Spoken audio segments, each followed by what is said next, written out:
Zuber Zuber remix.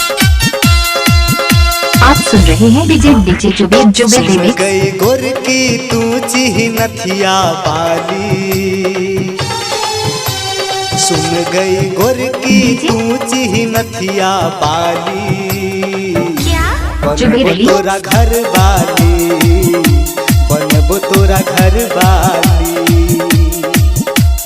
सुन हमर राजा तोरे जियो दिल वाली,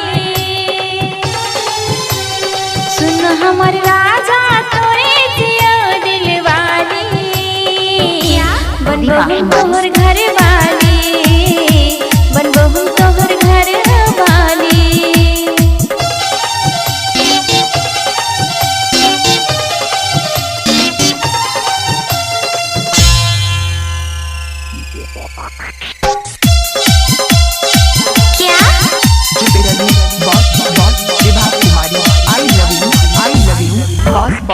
मन के मंदिर में हम तोरा बसेबो, कहियो ने दुख है तो तोरा हसेबो।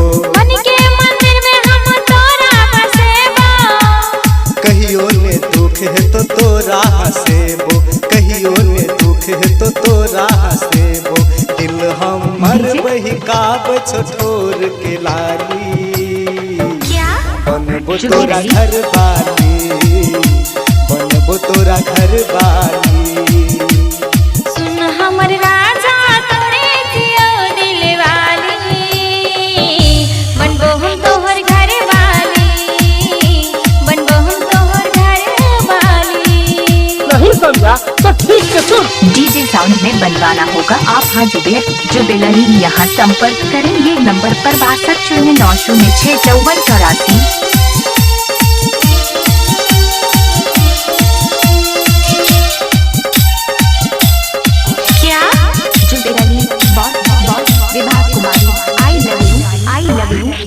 छूटे जमाना हम तोरा नहीं छोड़बो,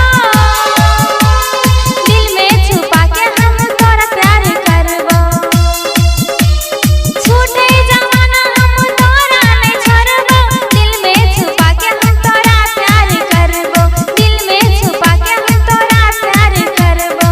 नाक में नथिया देबो, कान में बाली, बनबो तोरा घर वाली, बनबो तोरा घर वाली। सुन हमर राजा तोरे जियो दिल वाली, बनबो हम तोहर घर वाली, बनबो हम तोहर घर वाली। बनबो तोरा घर वाली, बनबो तोरा घर वाली। DJ Zuber Zuber remix.